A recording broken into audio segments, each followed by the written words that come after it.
Tour Junkies.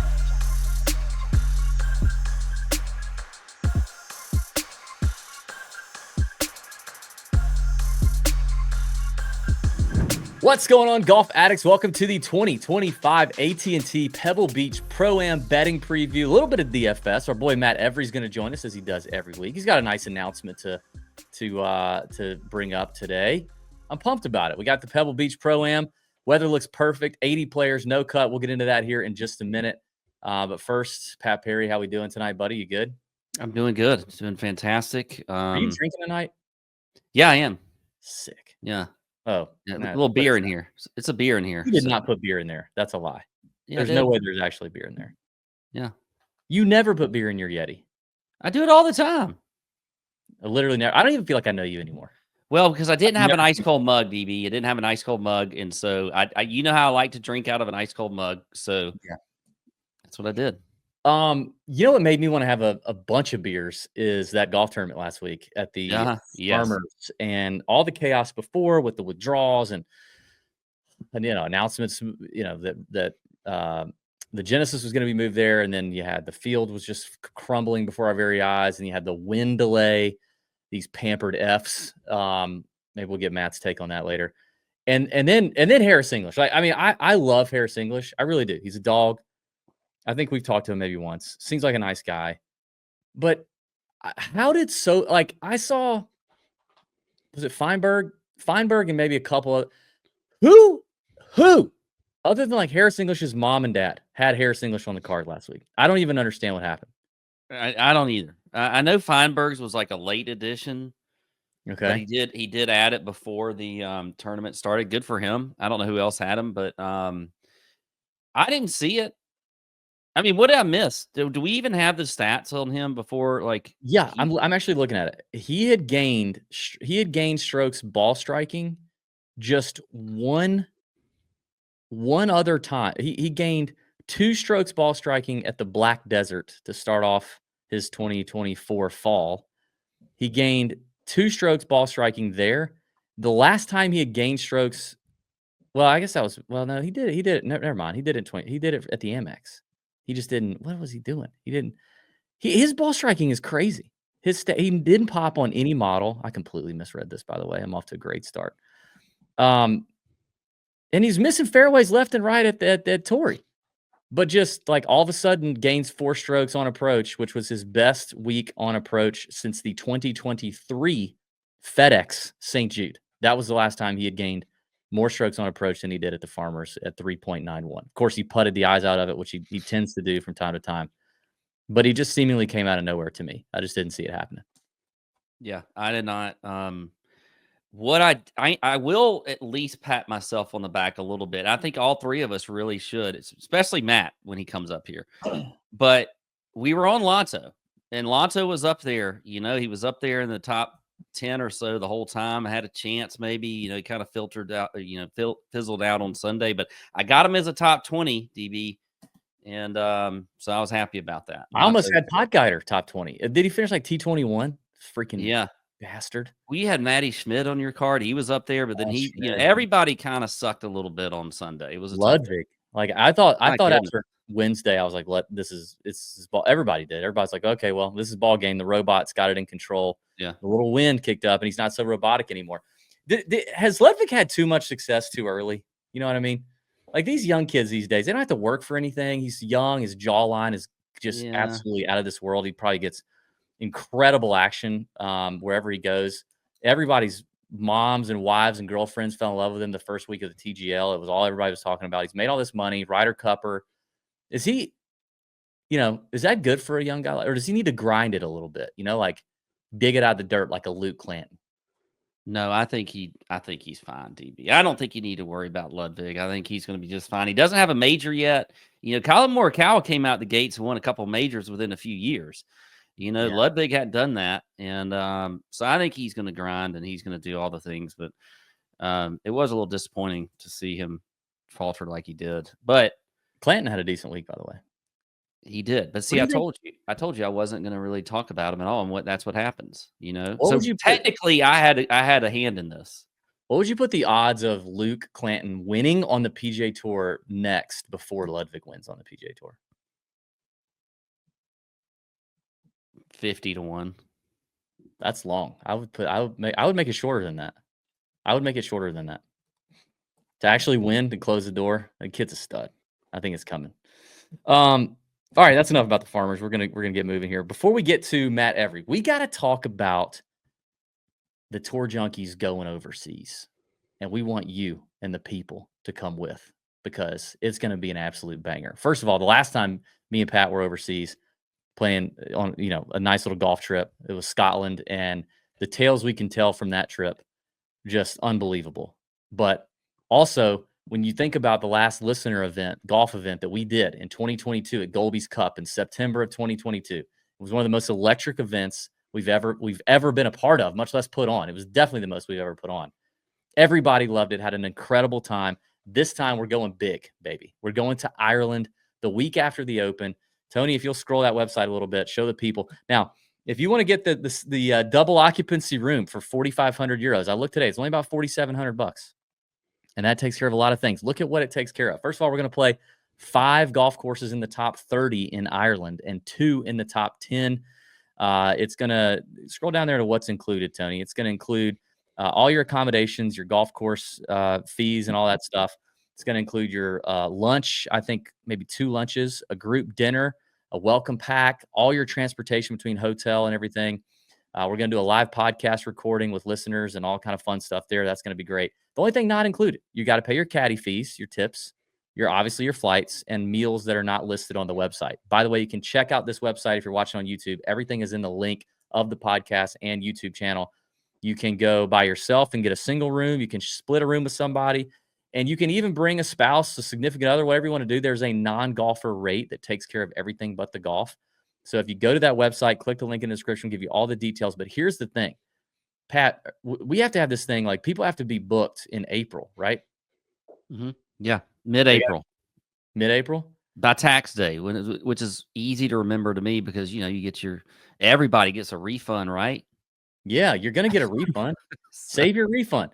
Tony's scrolling through some of the pictures here. We're playing some beautiful venues on I believe it's the eastern coast near Dublin, that side of Ireland. And you can just see some awesome scenes. And like I said, 5 of the top 30 courses, 2 of the top 10. This is going to be a pretty intimate trip. There's not going to be a lot of us. We're not bringing a whole slew of folks. Very limited here. Heck, it might just be me, Pat, and a couple others. I don't know. This could be really tight. And we want to have a great time. It's going to be a lot of fun. The Tour Junkies do Ireland. It's like Beavis and Butthead does America. Remember that movie? Did you see that movie, Pat? Yeah, I did. It's I wasn't literally too old for that. So yeah, queue up your tax refund. Start buttering up the wife a little bit. Do something real special for Valentine's Day. Maybe you're not normally a Valentine's Day guy. You don't believe in fake holidays. This year, believe in it. Get it done. Make it happen. Start laying the groundwork and get your butt to Ireland. July 20th through the 26th. It starts that Monday after the Open Championship. So if you really wanted to go big or go home, you go to the Open Championship the week before and then come down to Dublin and hang out with us. So that's going to be a great time. Link in the description gives you all the details. You pay there, you book there. Everything is handled through that website. We appreciate my golf group travel putting this together for us. It's going to be a lot of fun. Awesome. All right. With that, let's bring in our boy, Matt Every, the weekly recurring guest here with Best Flow and Coolest Hoodies and all that good stuff. Now, Matt, last week was Pat's flu game. Yeah. This week, you've come back from the PGA show with some sort of virus, and you're doing okay. You're making the people a priority here. Yeah, some sort of respiratory virus. This is my flu game this week. I felt a little rushed last week, and who knows? I feel like I'm a hell of a gambler when I'm sick, so we'll give it a go. Love that. Before we get into the course discussion, well, no, let's do the course discussion. Let's start with Pebble. We got Pebble and Spyglass this week. Obviously you got the 2-course rotation, first 2 rounds. Pebble on the weekend. The weather looks absolutely nothing except a little chilly, a little cool. But I don't see any wind right now. We don't have the rain like we had last year where everything got called off after 3 rounds. Thoughts on the golf course, where you kind of put Pebble and like keys to success for you, and have you kind of started digging into the model inputs and stuff on Bet the Number? Yeah. Well, let's start with the weather. looked like high of 59 all week and 10 miles per hour breeze. That's enough there for me. That definitely is gonna affect how that place plays. I mean, going around Spy and Pebble with it cold out, I think length, it won't hurt you. I'd rather be long than short. Now, I don't think this is a golf course that either one of Spyglass, we're only going one round there. All these guys are going to make the cut. But, Spy, you need to be accurate off the tee. Pebble, it's pretty wide open, unless they pinch those things in a little bit like they do for a U.S. Open. I'm not sure if they're doing that this week. Small greens, I think iron play is like everything here. This is a second shot golf course. You're going to miss some greens, so a nice short game and a good putter on POA. But number one for me is iron play. Nice. Would you say basically across the board though, Spyglass and Pebble, they're both like exactly the same as far as iron play, or is one a little bit different than the other? Spy's weird. It's got like 4 goofy holes right off the rip. 1, 2, 3, and 4. There's a ton of movement. 4's got like the skinniest green on tour, and it's very exposed there as well. The rest of the course goes up into the 6 on goes up into the forest. I love Spyglass. It's probably my favorite course all year that they play on tour. It's a ball striker's golf course. I feel like Pebble. Okay, put it this way. If you got both of those places on just dead perfect days, Pebble's probably 3 shots easier. Spy is it could host a U.S. Open. They beefed that place up a little bit. It's got all you want. Interesting. What and we got POA again. Is there any did you ever find like a big difference between transitioning from the POA at Torrey to here? No. Pretty much the same. Yeah. You think there's a little bit of an advantage, guys that got their first reps in, if they're not West Coast guys, like they got their first few rounds in under POA last week and now they're coming over here? A little bit, definitely, especially for some East Coast guys. I could see that if they're playing well. Yeah, I was looking at the leaderboard last year for like going into this week last year. There was quite a bit in the top 10, top 20 that did play the week before. It doesn't necessarily mean they had a great week, but they did play the week before. And going back to the distance thing that you mentioned, if you look at the 10, 7 of the top 10 last year, and again, it was only 3 rounds and it was weird weather, but 7 of the top 10 last year were all above average in ball speed on tour. They were all kind of heavy hitters, like you talked about last. Yeah. I didn't want to use that term again, but I kind of feel the same way. And we must be using different weather apps, because the one I saw, like high of 59, man, on the coast there with just a little bit of breeze it's freaking cold. I mean, you catch that into your face. It's definitely a wind you're paying attention to. I guess I just didn't see the wind. That was really what I was looking at. I definitely saw the colder. I saw a little rain too. Saturday. Okay, yeah. We gotta watch it. We got the microclimate. Right? I feel like we slipped up. We were rushed last week, and I feel like we slipped up a little bit there. That wasn't the Torrey I was expecting at all. Really? Like single digits winning. No, I wasn't seeing that. That was just a weird week all around. Yeah. All right. What about like just the vibes in Pebble? Just talk. You talk about vibes a little bit. Obviously, it's top notch.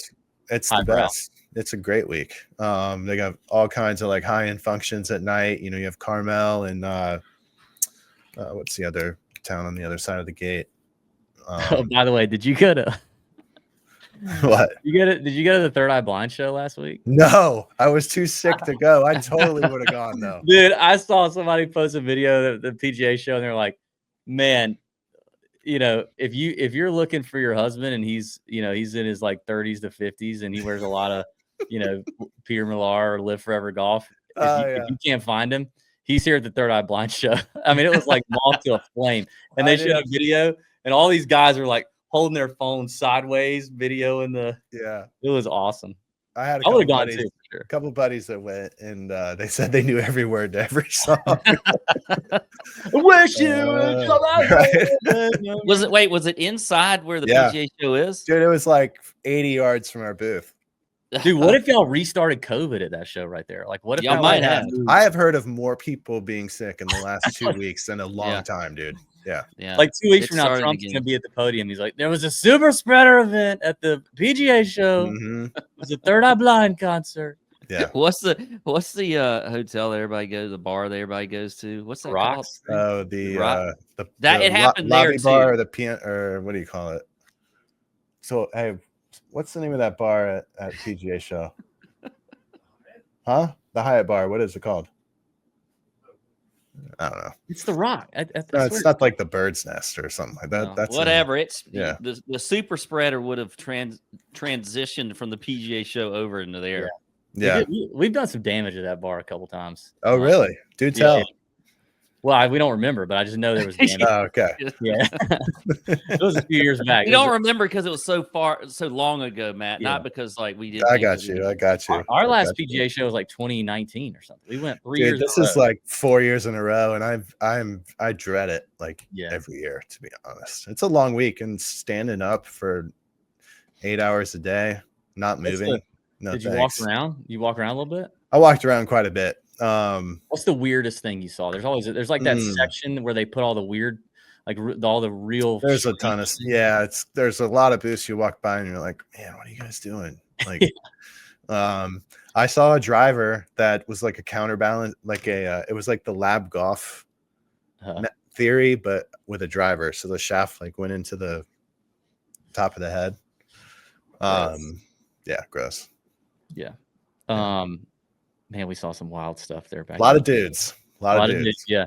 But and then all the females they're hired to work and put on a performance down there. That's what we noticed back in the day, at least. It may have evolved. Maybe it's evolved. All right. So our season long bet. Let's tackle that. Yeah. I gotta pull up the results here. I think last week Tony did well. I think was it Pat that did well last week? I did pretty well. All right. So Pat won last week. Who did I take? Pat had Hideki and Lanto. Lanto did it. Oh, nice one. Yeah. Pat had Hideki and top 10. Matt had Gracerman and Toasty with the miscut. I think on the number. I think I remember seeing that. God damn it. Keegan and Ryder for Tony, not a bad week. And then I had Ludwig and Luke List, both just two middling performances there. But I'm firmly in the driver's seat as of now, thanks to Justin Lauer. So I'm at 572,000.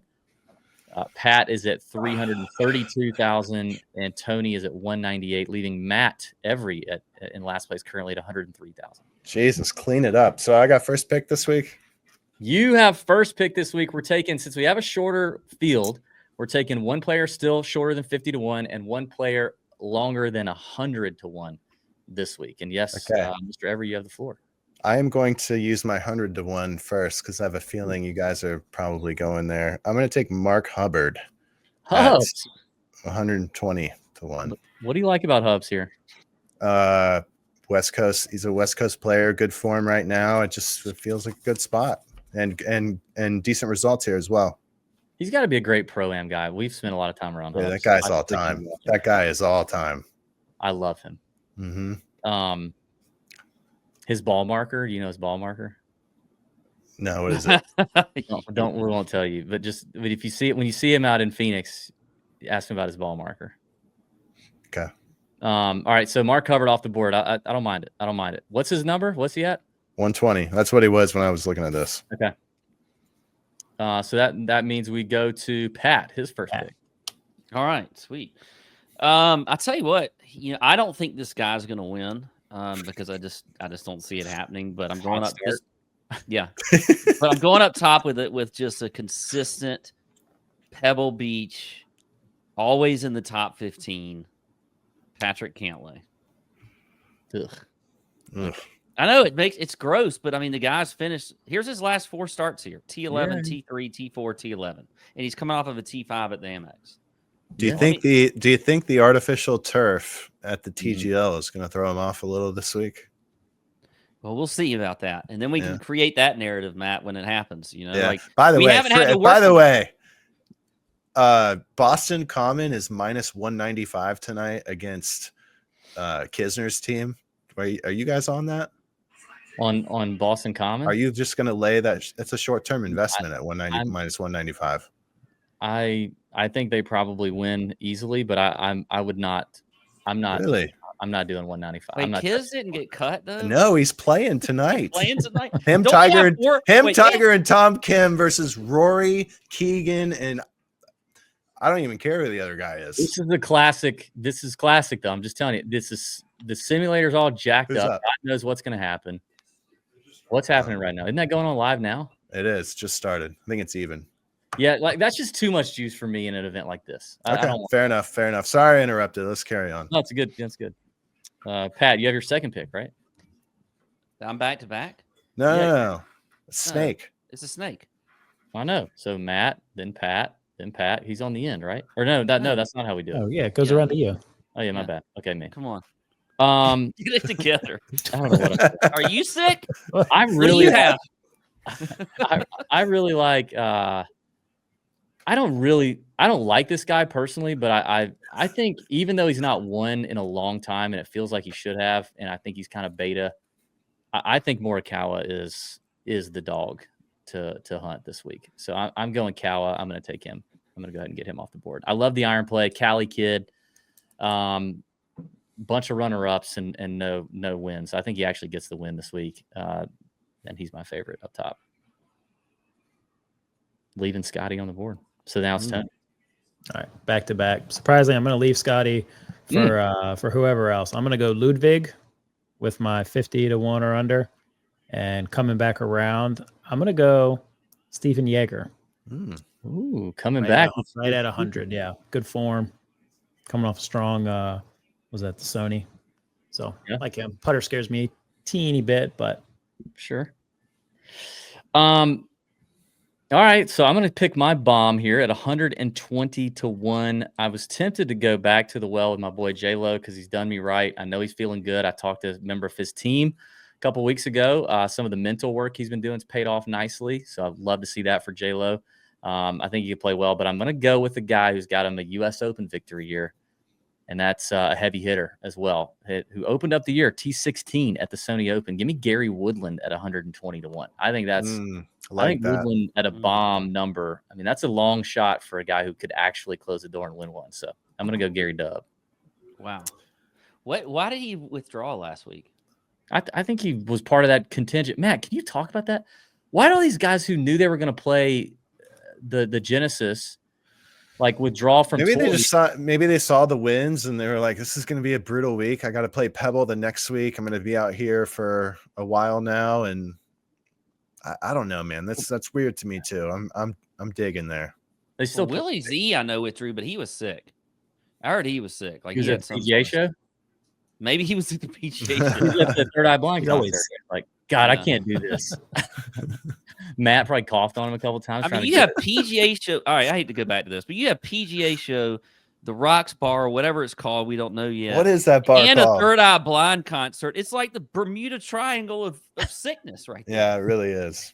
Everything was going to happen. that is a death trap for golf guys. The funny thing too about that show is every PGA pro from the north that comes down just gets wrecked every night. I mean, they just can't help it. It's I like, can't handle it. I'm finally away.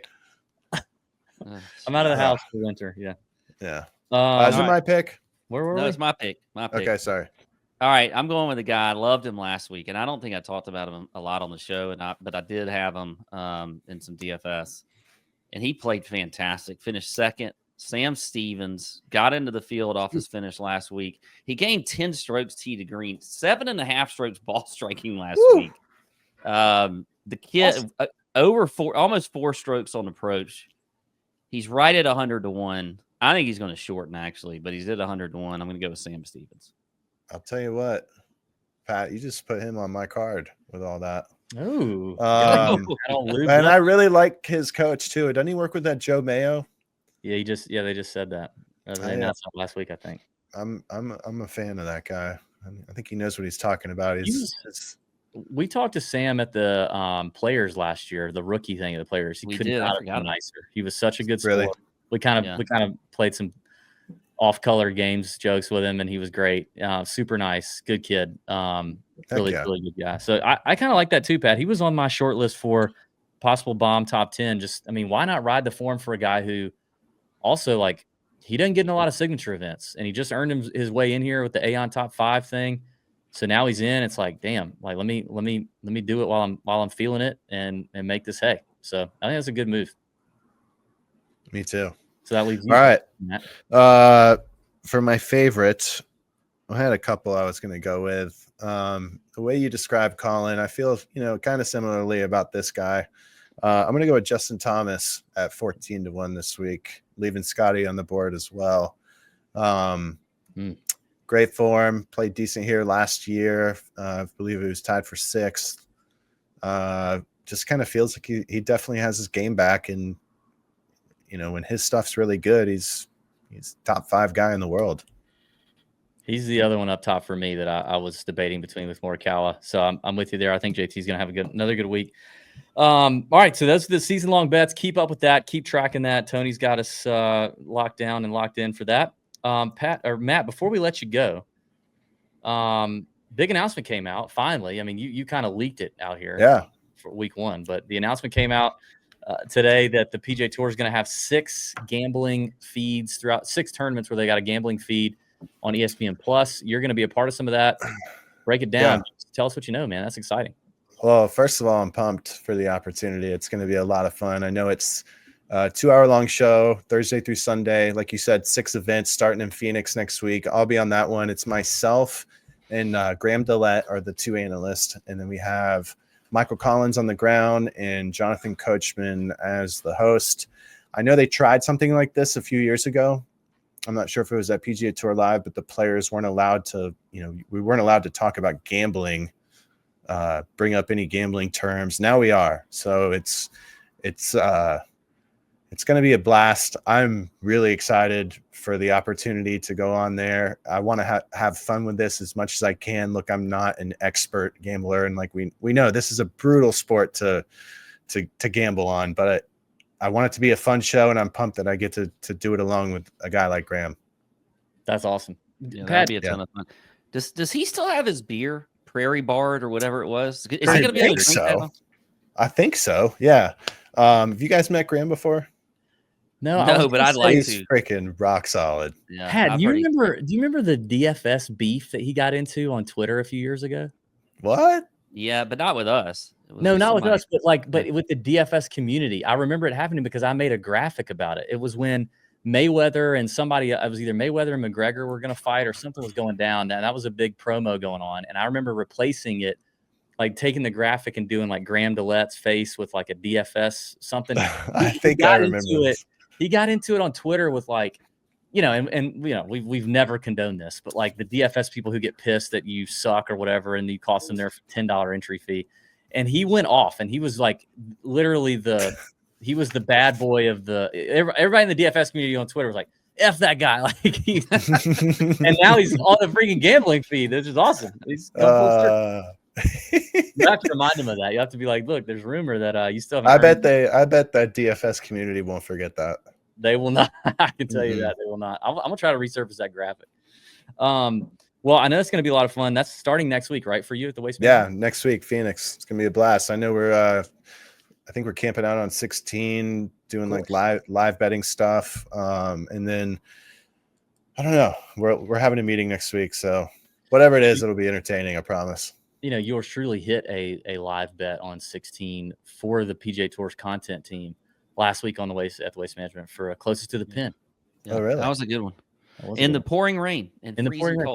Pissing rain. Weather was so bad last year. I still joke with people that it's basically Antarctica in this. I mean, it's just the most ridiculous. And where? Phoenix? Yes. That's how it was last year. Come on. It was so freaking cold. It was miserable cold. Like I've skied in North Carolina in warmer weather than we were at Phoenix that day. I've been cold. It's funny. There's a frost delays almost every year there, but it does warm up to where you can get in short sleeves by 11 o'clock. Miserable. Last year is where I discovered that the PGA Tour needs to sell socks at events. Yeah, it was so miserable. Those are important. Well, Matt, before we let you go, I had a word of inspiration. We haven't given any picks or top 10s. I feel like we've already done all. See, I told you I was off my game today. Maybe it's my flu game. Maybe we'll see. I'm starting to feel it. All right, your flu game is throwing up bricks, unlike Michael Jordan. He was knocking down air balls. All right. I'm gonna my 5 outright guys. This isn't hard right now, but we'll see. JT 14-1, Hideki 22-1, really good with the irons. One of the best guys in the field, 22-1. I love it. I'm gonna roll with Dietrich at 75-1. Good form, played well here in the past. Tom Hoagie, 80-1, past champ. Give me that all day long. One of the best iron players on tour. Love that. That might be my favorite one on the card. And then Hubbard at 120-1. Pat, who the hell did you tell me was going on my card? Sam Stevens. Right, yeah, I'm gonna sub out. Hubbard for Stevens. Wow. Put Stevens in at 100-1. Like it.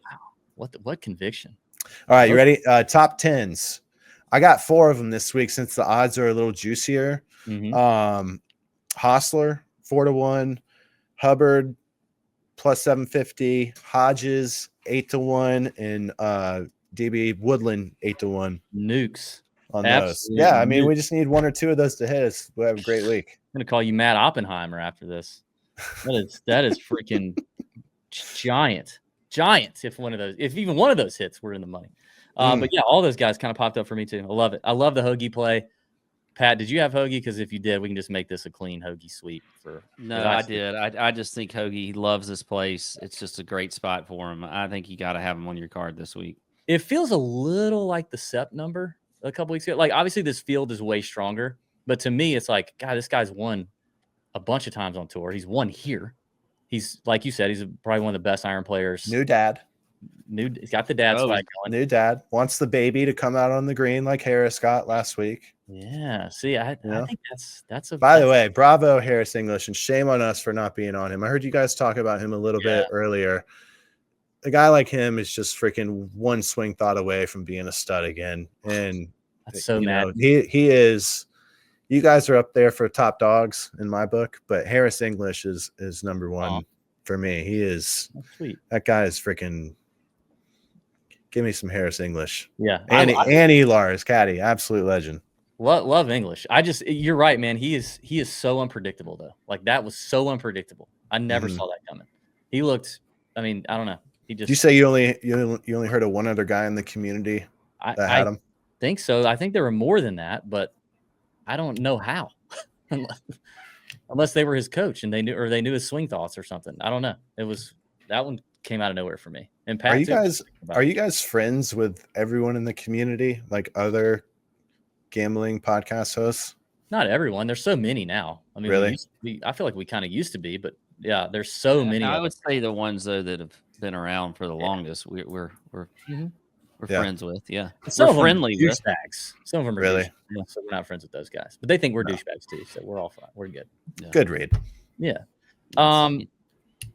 Matt, before we get you out of here, like I said, I wanted to give you a little, listen, man, this guy, he speaks to me. A lot of people like David Goggins, people like, oh, what is this? They like Jordan, what's his face? The Canadian guy that cries a lot. What's his name? Jordan Peterson. They like, oh man. But for me, this guy is one of my favorites. And I felt like, first of all, we got to make sure you stay humble though, Matt. Cause here's what I'm worried about with you next week. I'm worried about you getting a little out over your skis, buddy, because you've been firing. Matt's been like, I'm betting this, I'm betting that. Before you know it, you're gonna be on the field betting the whole field. So I just want you to make sure you're like, we're good, man. We are good. But I want to play this video from my guy just to leave you with a little quick word of inspiration, then we'll get your comment. Okay. All right. You gotta learn how to stay in your lane. Stay in your lane. Hey, it ain't meant for you to drive no Mercedes-Benz right now. So drive a Honda. Be the sneaky link. Be the little sneaky link. Hey, just stay in your lane, play your role. That's all you gotta do. Hey, listen, I promise I will stay in my lane and play my role. I promise. Hey, you got to be. I think that might be in my opening comments in the show. Look, I am not a professional at this. Don't come at me like I am. You got to be the sneaky link. Did you get that sneaky link? Yeah. All right, listen. Funny you said that. We got to figure out a way for you to work in sneaky link into the broadcast. Oh, it's done. I love it. Done. Freaking love it. Yeah, that's a can't wait. layup. Can't wait for that. That's DB. That's layup line material right there. Yeah. And we're gonna when that happens, we're gonna have a clip of it and we'll play it back on the show. So Fair. I love it. Can't wait. All right. Do it every week. Matt. We'll see you next week, and it'll be a good time. Then we'll get you out to Waste Management. It's gonna be fun. All right, boys. Let's get a winner this week. Let's do it. See you. appreciate you, Matt. Matt Every, everybody, the sneaky link of this podcast. Oh, for sure. That's great stuff. All right, Pat. Let's before we get into some bets, let's thank our friends at SoBet. Pay some bills thanks to them. Cleaning up, got another matchup last week. I'm still on my winning streak. Exclusive bets drop on SoBet every single week from us and about 70 other handicappers for every sport imaginable, all right there on SoBet. Vetted handicappers, people that know what they're doing, transparency with the picks and the plays and unit allocations and all that stuff. So quit getting your gambling tips and your betting tips from some hack on X or wherever you're getting them from, TikTok, for God's sakes. Come over to SoBet, click the link in our description, join with the code. You'll get a discount for month one. You can cancel at any time. Try it out if you don't like it, which you will. You can get out if you want. But you've got, obviously, the Super Bowl coming. Major League Baseball is about to fire up in a couple months. The NBA is hot and heavy, and we're delivering golf bets every single week. And like I said, 6-0 in matchups in 2025 so far for the Tour Junkies over there exclusively, and up about 12 units, I think, in 2025. So check it out. Thanks to SoBet. Pat, what other outright bets are you intrigued by today? I know you did your first look in the Discord today. Yeah, I did. Anything from that you want to share? There are a few guys, I think. I was seeing. I'm not going to panic about Ludwig, DB, after what happened last week with a little wind. I know Matt said, we got just a little wind and the cold weather might kind of, mess with the cyborg here in Ludwig, but I do like him. I'm seeing 18-1. It was 20-1 when I did the show this morning on at least DK or maybe one other site, but I'm still going to look at Ludwig. I want to play him there at 18-1. I'll have him on the card. He is the shortest odds guy I have. I do like Morikawa though. I'm with you on Morikawa. I think if you want to go that route, you can. I wanted either Morikawa or JT up top. And I think it's really close. And I do think JT's hungry right now. I think he's a hungry dude. But I just trust more, which is crazy to say, I think. It feels like I just trust Morikawa a little bit more to close the deal and do it. And those irons are going to be so money. So I think I'll go with him. But yeah. Yeah. I think, I'll just go ahead and say this. I do think that, Morikawa's already on the card here as a top 10, and I'm seeing plus 150. I think you could, plus 125 might be DK, but I'm seeing plus 150 on FanDuel. I'll just go ahead and throw that one out there. Though. I like to get the ties. I'll throw it out there. Though either whatever it is you get them at with ties. Kawa's on my card as a top 10 play since we're already talking about him. Okay. I'm going to avoid Tommy Fleetwood, DB, and I don't want to. No, I'm going to. I think we should. I'm not. Good. Yeah. I'll tell you who I'll go back to also. Has a good history here. I think Jason Day can have a good week. He's. Yeah. I'm seeing 35-1. I think you can get him. What? Doesn't he have the no-cut streak going on? Yeah, I mean, he's never missed a cut here, right? Oh, here? Yeah. I mean, it wouldn't surprise me. I mean, he's kind of built for this, I think, with the way his experience is. Let's not forget it's still a pro-am, still a lot going on. And here's who I want to talk about. I like Day so far, and I like Bear or Ludwig. I want to take Sungjae, but I think Sungjae may have a pro-am problem. I don't think he likes pro-am, Stevie. He played. Maybe that's what happened at the MX.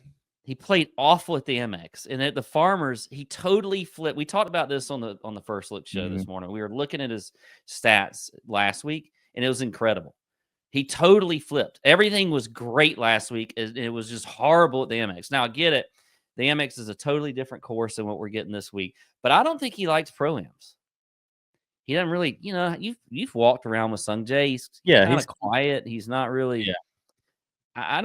I just don't think. I think a lot of people will be tempted to look at Sungjae because of how he played last week. And when you look at the stats, he's going to show up in every single model you're looking at. I think he's a stay away from me. And I wanted to kind of mention that just because of that. But up top, I think Jason Day and Ludwig are my two favorites right now. Yeah, Day. I could see Day getting it done here. I think that's a good number. Keegan is interesting to me. I mean, I don't care what he's doing at the TGL at the moment for old Boston Common. He's just continued to play really well. Good record here is, also. So it depends on how I end up structuring the card, because I tell you who's locked in. So far, only Morikawa is locked in, although he can't technically be on Big Ball's betting card. But Morikawa, I have locked in. I think you should bet Morikawa. I think we got to bet Sepp Straka again at 55. Mm-hmm. Like, you know what I mean? Like, what I'm looking at it today, and I'm like, this is feeling a little. The value is just good. It's just really good to me. He's gained strokes on. I mean, his irons have been tremendous in the first 3 events of the year: Century, Sony, and Amex. He's gained 10 shots on approach in those 3 tournaments, and the Century's, strong field. Obviously won the Amex. He's gained strokes off the tee. He's never really done much here, but that doesn't really bother me too much. I think Sepp at 55 is just another really good value, and we ride the hot hand. So I know I want Sepp. You like that? You agree? No, I do. I was going to talk about him. I think he makes a lot of sense. I feel like he is. We always, maybe we overuse the term level up, but he's one of those that I feel this year we could see potentially win a major. That's not your mainstream name guy, even though I think he should be. I agree. Sepp is definitely talented enough to win a major this year. I agree. I'm tempted a little by Russell Henley, because normally, Henley always checks boxes, right? He definitely checks boxes. But what you usually everybody usually gets him when he's 20-1 in some weak field or whatever. And I don't usually love that, because he's not really closed the door a ton. But at 55, I'm interested. I'm definitely going to be paying attention. I'm still very much in on Harry Hall. I think he's been on every betting card I've had this year that he's played in. I think I put him on the Farmers last week knowing he wasn't playing. And I was like, he can still do it. Harry Hall can do it. We know for a fact that he's changed some things with his golf swing, and he's feeling things differently. I think it's going to take a little bit. Maybe it's starting now to start to come out in the models that people are building with last 24, last 30 rounds, whatever it may be. It's starting to show up, because I noticed he's number 2 in the Bet the Number model this week. But great short game, gets an opportunity here at Pebbles. Didn't play here last year. I think Hall at 75 is quite interesting. And then Hoagie is a lock at 80. Other than that, Gary at 120, Nico at 120. I don't think we need to sleep on Nico still, even though, disappointed some people at the Amex. The guy almost won the Sony, and he almost won the RSM, and he did win in the fall again. I think sleeping on him is a little silly at 120 to 1-2. So those are just some other names that I've got my eye on, I guess. Yeah, I'm with you. Here's, Matt actually brought up a couple guys. So Thomas Dietrich was on my card here, or a guy I looked at early to potentially bet at 75 to 1. I mentioned Sam Stevens at 100 to 1. We both like Hoagie, or all 3 of us like Hoagie. He was on there. I'll add one more though, and that I did not expect to be brought up really, but by Matt. I actually thought you would bring him up, but Bo Hostler, who I'm never on. I don't think I'm never on Bo Hostler, but now I'm on him this week. I mean, I do like him. He's got a history here. He's, 12th at the Amex, 15th at the Farmers. He's been good. He's, you look at the BTN model. He's 12th in the BTN model. I'm just not convinced Bo is ready to win this event. And he's been in the hunt. We've seen him crumble. Yeah. But he's not won on tour. I just don't know if is he going to win against, and this isn't the strongest field ever, but it's still got freaking, it's still got Scotty, and it's got Ludwig, and it's got Hideki, and it's got JT and Rory and Cal, Cantlay. That worries me a little bit with him. I think top 20, whatever that number is, I'd be all in, or top 10 or whatever we want to do. Let's move on to that. Top 10, I have Morikawa. We've already talked about that, plus 125. And then Day was my other lock if I was going to do a lock at plus 260. My only reason with Day on the outright thing is just the range that he's in. I don't think I can bet everybody. I know I want Sepp in that range, and then Henley and Keegan are also grabbing my eye. So I just don't know how. It depends on how everything gets structured. But I do think Day is going to have another good week. He's made 14 of 14 cuts at Pebble Beach in his career. So I think he's obviously going to make it 15 of 15 because there's no cut. So that's happening. But I think the top 10 is definitely in the cards considering how well he's played, and he's plus 260, including ties there. Okay. Well, I mentioned Cal in the top 10. I'm going to go with Cantlay at plus 200. I really like that.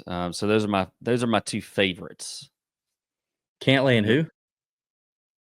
Cal, who I mentioned Oh, earlier. Cal. Okay. More Cal.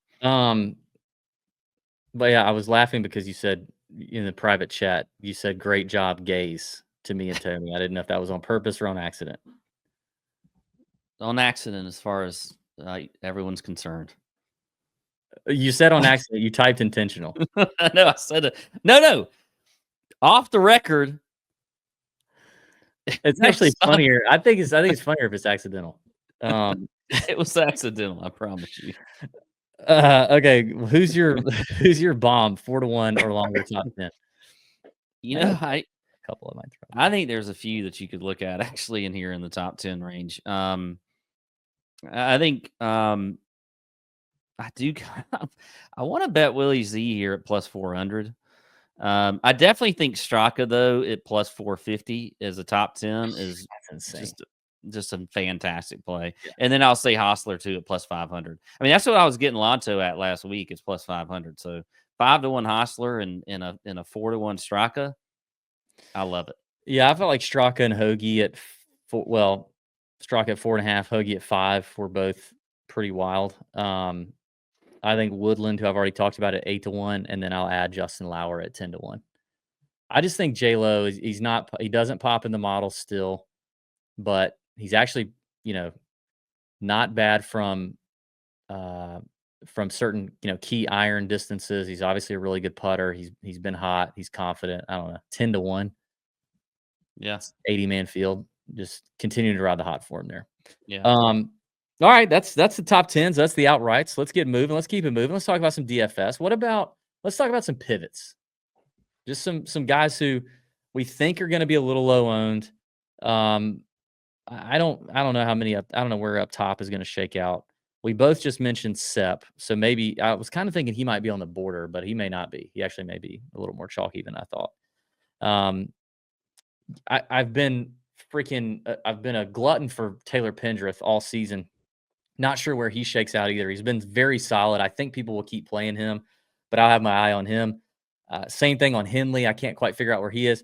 I do think Adam Scott might be a little overlooked, and he was intriguing to me. Do you? I don't know. His numbers were not bad. I know he doesn't do a lot, or he doesn't play here a ton, if I remember correctly. But Scott's kind of interesting. It's 7,600. No, I do. I think Scott is very interesting there. I think he's probably not gonna. He always never seems to get like.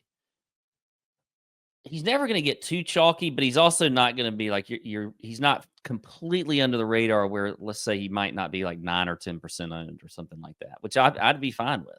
I'd be fine with that. But yeah, I think Adam Scott is a good pivot play. I don't know if Sepp will be. I do think up top that Sam Burns is going to be a pivot play, even though he had the top 10 last year. I think Sam Burns is going to be somebody that a lot of people just kind of. You got guys around him, like a, Fleetwood, who I think would be a mistake. Sung Jae right there. Jason Day is going to get a lot of love this week. Can't lay above him. Sam Burns is going to get forgotten right there at 9,200. And I think he's one that you could pivot to. He's been playing pretty well this year. And, like I said, the top 10 last year. I feel like last year, and I haven't looked at it, but wasn't he in contention and then kind of fell off? I know he did that at the MX last year, but it felt like he did it again at this tournament. Yeah, I think so. So, I don't know. While we're up here, we haven't talked about Scotty coming off the Christmas holiday season hand injury from hell. Apparently, surgery required. All the things. Word on the street is he's a big TikTok recipe guy, and he was trying a new recipe and jammed glass through his hand. I don't mind that. Or did he break a wine glass? And that was your theory. Yeah, I can see that happening too. I mean, expectations there. I mean, I think sure, it's Scotty still, right? Yeah. I would like to see what he does this week. But Well, if he yeah. wins, it's not like it would surprise me if he won. Like, I'd say he's more intriguing this week is what the hell's Jordan Spieth gonna look like? Speed, yeah. What is Yeah. that gonna look like? I could That keep is true. There's the pivot right there, maybe, because I Yeah. mean his record here. But he's coming off the wrist surgery though too? Like He's coming off of everything. I don't know, but he's playing. I will not be tempted to take him at by the way, the difference in his when on the first look show, he was at like 80 or 90 to 1 on FanDuel at one point. Now this could have changed, and he was 55 to 1 on DK. So DK is obviously playing into the hands of the people that know that Spieth used to be Spieth and he loved this place and whatever else. But I was not tempted though, even at 90 to 1 or 80 to 1, whatever he was, to bet him. But I did start to think about playing him in TFS at a no-cut event where we don't know what the hell's going to happen with Jordan Spieth. Yeah, I mean, this is, I don't know. Like, I'm making no guarantees that I'm not going to play Jordan Spieth in DFS. If I have a no-cut event, he's healthy enough to play. Knowing that birdies matter, like, more than his finish position necessarily, he'll get those, even if he's, I mean, he'll shoot an 80 and have more birdies than a guy who shoots a 68. Yeah. But, yeah, Tony said in the chat he has a course history boner for Spieth at the moment. Well, calm down, Tony. If you need to step away, you feel free to step away. Yeah, splash some cold water on that little guy. Yeah, I can't guarantee I'm not going to play Jordan Spieth in DFS. But I'm also like, then there's like the devil on or the angel on my shoulder that's like, hey man, it's a no cut event. If he just hits one shot, he can get out of here and get some FedEx Cup points. They'll give him FedEx Cup points and, a slap. And he's got to be here anyways. AT&T, like they want him to at least give it the old college try. He'll probably WD because his wrist still hurts or something. I don't know. But if he's like single digit 7, 8, 6%, I'm gonna have to. It's it's just too attractive. A couple other names like pivot. Do you think Nick Taylor's gonna get some love? I hate he should. He should. I mean, he's like Canadian Tom Hoagie here. He's played here great. He's got a win here. He's coming off a win. I mean, there's a lot of Canadian DFS players. That's probably going to juice up his ownership. Yeah. Here's another one that's interesting. Minwoo Lee. Not going to touch him. Hell no. Not going to touch him. But everybody might look at him there at 7,000 or at Denny McCarthy. Ugh. I'd be more inclined though to play Denny over Minwoo Lee. Sure, I would. Yeah. The guy who you were on last week that trunk slammed, I think after getting off to a good start, the wind may have gotten him a little bit, which is not ideal for a guy who wears 2 gloves. But Aaron Rai is a little appealing to me as well at 6,900. I don't know. I mean, gained some good strokes, ball striking in his first appearance at the Century, and then not good last week. But it's rare for Aaron Rai to have that bad of an iron week. I just don't see that happening again for him. So he's one down low. I have a couple down here. Yeah, other than Sam Stevens, who I think will be a little bit popular for sure. I think Taylor Moore is interesting down here at 6,400. Has a very good history here. T16 and 22, T15 and 23, T47 last year in a signature event when had the top 10 a couple weeks ago at the Amex. I believe you were on him at the Amex. I think Taylor Moore could have a good week, and 6,400 is a pretty good price. Justin Rose is interesting to me. I know he sucked and pissed everybody off last week, but this is a good course for him. At least Pebble is. Won here just a couple years ago. People forget about that, and then follow that up with the T11 last year. If you're a course history person, you could look at Justin Rose. I would not play a chalky Justin Rose, though. If everybody's for some reason looking at Justin Rose this week, I'm not playing him, but Same. Yeah, I'm with you there. Good stuff, Pat. I think that's enough. We've named a lot of guys. We've got some stronger feelings on some than others. Obviously, there'll be more information dropped in the Discord, as there is every single week. Our boy Matt Every publishes his outright card and placement card in the Discord. drops any other nuggets he hears from on site in our Discord as well. Pat's in there doing the First Look show, and I'm gonna make an announcement here, Pat. I like it. Good. I'm gonna be in this chat on Wednesday night. I'm gonna join you. Yeah. We're gonna We bring need you. We need you in there, DB. bring the gang back together for the Wednesday night elevated event. It's gonna be a good time. We'll be in the chat. I don't know. We'll figure out a time in the evening. Have a little adult bevy. Kick it with Sounds the good. boys. That'll be a good time. And yeah, Oh, let's. DB, you know what's happening this week? Hmm. What did you have to get? What did you say you were going to get last year? That you Oh God. wait? You said a prostate exam, right? Yeah. Guess what I'm getting on Friday? You're getting a prostate exam Nope. or a mammogram? No. I don't know. Do they? Maybe they do a prostate exam at the same time, and you just don't know it. But I'm getting a colonoscopy Friday, DB. Oh hell yeah. Yeah. Dude, Clean out. that I'm not system. leaving this building until there is a finger Yeah. up my ass. There's some camera up my ass this Friday, not a. I'm But, so glad you told everybody. Hey, by the way, here's what I'll do because they take pictures. I'll bring the picture here next week and show it to you. Okay, that we'll show it to is that. Now you've really taken it too far. Wow. Honestly, I gotta say, for the young men out there, I don't think the colonoscopy is that bad. In fact, it's kind of nice. You get a little nap. little propofol. No, Yeah, like, you a little propofol, a little nap. You don't feel anything. You don't. It's good. It's not bad. You feel clean and light when you come out. You get to fart a lot when you're done and make funny noises, and you can record yourself if you want. That's fun. Or your wife will record you, your spouse, whatever. Yeah, I mean, Godspeed, brother. That's on Friday. We'll all be thinking of you. Yeah, appreciate You want to coming. live stream it? You maybe ask the doc if you can live stream it. No, but I might could get some video afterwards of some funny stuff I'm saying. If you definitely want should do that. You Yeah. definitely should do that. Well, in other news, we were going to go over just the TGL is happening right now, and it's happening live. The Ball Frogs, and apparently more things are going on at the TGL than just the competition.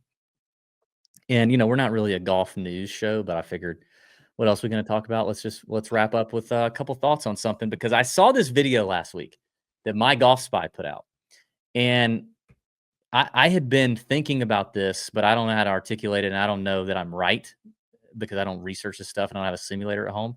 But the first week that we saw the TGL, I watched about the first hour and a half with my 14-year-old, and dude, after I saw the second guy airmail a green from like 100 yards with a wedge, I was like, something is off. This is the problem. This is a major problem. Is if the simulator sucks, if the simulator's not accurate, there's too much spin, not enough spin. Greens are too soft. Greens are too ridiculous. Yardages are juiced. Numbers are juiced. There's a delay in the screen. God forbid a shot doesn't register, right? We haven't seen that yet, but you hit the screen, doesn't register for whatever reason. It's technology. That is a problem, especially when it's presented by FanDuel and people are betting on this. We are betting on it. We made a couple units real easily in the first couple weeks on SoBet because the matchups were just no brainers. And we might continue to bet it, but I think it is something to keep in mind. And the guy at My Golf Spy did a quick video. We'll watch it here and get his take. And then Pat, tell me what you think about it. I don't know if you saw it, but he did some good research here. The Lord's work from our guys at My Golf Spy. Hit it. I don't know. I think TGL might be screwed. Fundamentally, it's crazy to me that the foundation of what TGL is built on is not built on an enterprise solution that's sitting right on this desk. They spent millions and millions of dollars on this incredible arena. They've gotten the best athletes. They've gotten coverage on ESPN. This is, PGA Tour has a major competitor in Live, and the fact that people are watching less and watching more YouTube. So look, they feel like they have to do something, which I understand, but I just will never understand how you spent all those millions of dollars to try to have the best of the best. And the launch monitor that you used is not only, it's not even up for debate. It's not the best. It's not even in the top 5 for the most accurate. And if I'm being completely honest, the only reason why it's being used is because Tiger Woods has a partnership with Full Swing. The problem is that the data is not accurate. You see Tiger Woods hit the ball 30 yards over a green from like 100 out almost. That hasn't happened since he was probably 8 years old. That's just not real, right? And that problem is not going to go away. They've already had it happen multiple times in the first 2 nights they've done this. And problem is the launch monitor. And the solution is going with an enterprise launch monitor. I mean, the solution is sitting right here. It's a foresight. There's been enough data and enough known in this industry to know that Doppler has issues, especially with spin. So it can't capture rotation properly.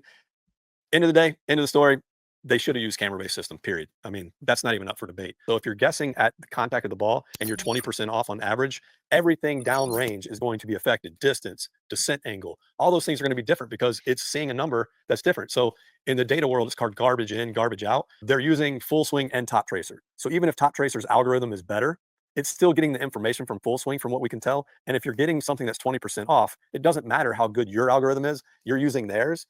And that's always going to put you at a 20% variance on spin. You know, take the Rapsodo, it's under $1,000. Thing is awesome. Full Swing does some amazing things at $5,000, but it's like buying a Honda Odyssey versus buying a Lexus truck. I mean, you're not going to get the same out of a Full Swing at $5,000 as you are for something that costs $20,000, right? And your foundational part of your business is going to be the data and watching shots. You better have the best in the industry. And, you know, I'm just not trying to on them. I'm just saying, if we were to rank the top 5 on this table, that's not on there. Adam Beach, my golf spy, did the Lord's work there on that one. Pat, had you seen that, or what do you think of that? No, I hadn't. So it's the first time I've seen it. I mean, look, I'm gonna only assume that he knows what he's talking about if he's looking at all these launch monitors and everything else. And we've seen these launch monitors for several years now. There's been a lot of time for launch monitors to work on the things that they do best and the things that have gone wrong. So it is surprising to me that the monitors that they're using is Full Swing when it has, you know, such a, you know, discrepancy between that one and the other ones. And then you also spend millions, like he's saying, on the product that they're putting out there. Why would you not have the same amount being spent into the technology where you're not going to, because you're only hurting the athletes that are playing in this, you know, like if you see Tiger hit it 30 yards over into the water, that's not a good product. So it does shock me a little bit that you wouldn't want to dial that in, even if you've got to use Full Swing for some reason, because it's Tiger or whatever. Still do something with Full Swing to make it more accurate or what, like, I just don't. But now I don't know enough to say, like, I think I see things like this and I am a little skeptical because I'm like, well, what do we know? We're not hearing from the other side. We're only hearing one-sided opinion right now. We're not having Tiger on the other side saying, well, actually, you're looking at this model right here, but we've got this model that nobody has, the market doesn't have yet, and it's fixed a lot of these problems that you're talking about. So I don't know that, but if I'm looking at it on the surface, it's, you know, there's a huge problem there, especially when it comes to gambling, you know? I mean, what your eyeballs see, though, are some very interesting shots that these guys don't normally hit. And it's not just the airmail greens or whatever, but it is also some of the spin and the lack of spin. I know that's been talked about as well. Like the rollout's not as predictable. The spin rates aren't what they should be based on, you know, the clubs these guys are hitting, how they're hitting them.